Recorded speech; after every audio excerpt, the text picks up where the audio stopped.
Harry Potter is a book written by J.K. Rowling in 1997. In this video, I'm going to be reviewing the first book of that series, which is called Harry Potter and the Philosopher's Stone. There are also 6 other books in this series, which I'll be also reviewing by using stars. And yeah, the main character of Harry Potter is called Harry Potter. It's quite simplistic. Fun fact, in America, this book was actually called Harry Potter and the Sorcerer's Stone. And yeah. The reason I like Harry's origin story is because he's raised by his uncle and aunt who really hate him.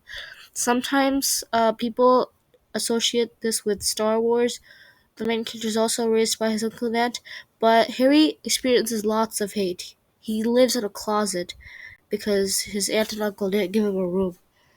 And he's rescued by a Hagrid who is practically his savior and sends him to a school. On the train ride to a school, he meets his friends Ron and Hermione, technically the pet rat that Ron owns, and they have to face a bully, which is, well, 3 bullies, which are Crabbe, Goyle, and Draco Malfoy. The only problem I have with Crabbe, Goyle, and Draco Malfoy being in the story is that, well, hear me. Draco is a really good character, being a bully even though, but the problem I have with Crabbe and Goyle is that in many scenes in the book, they can get you can mix them up because their personalities are practically the same. They both are mindless human beings that are really dumb, and all they do is follow Draco Malfoy's orders. Draco Malfoy being the rich kid.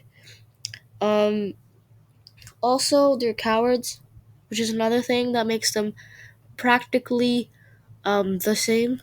Also, they aren't twins, so this does not give the story any comedic value from them being exactly the same. And yeah, really though, if you really were caring about the book and were trying to defend it, I could tell you that Crab and Goyle having the exact same personality and being mixed up, it exaggerates in the last book or 2 movies if you're watching the movies. And yeah, otherwise you can't really defend it. The next thing I want to say about this book is that it lines up very elaborately with the other 6 books, and the other 6 books are able to make really good connections with the first book. Now, the reason I'm saying this, it might sound a bit strange, but it's probably because you might have not read the other 6 books. Yeah. But also, Hagrid, he gets many more plot points in the other books other than just delivering Harry to the school he's going to. By the way, Harry, feels happy that he's at school, not because he's good at it. We know from the books that he's actually quite bad at school, but also that he can escape his aunt and uncle, who actually have a passionate hate in the relationship. And yeah. Now, the next thing I want to talk about, which is probably the most important point in the story of the first book, is the villain. Well, the villains, technically, they are made quite cautiously and perfectly fit into the book. You would never expect who the villain is. Um, and yeah. Also, I think uh the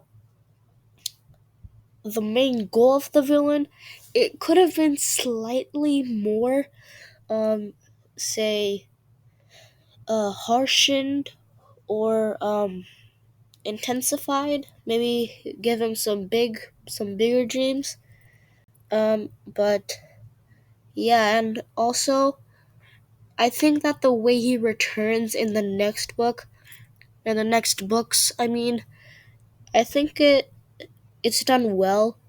It's not comedic, which I like in the setting of the book, and it's also not cheesy or cringe, which again is very important. And yeah, I think the villain was made well. Of course, uh, so the next stage of this would be to give this book its final rating, which, drumroll please, 4.6 out of 5 stars for this book.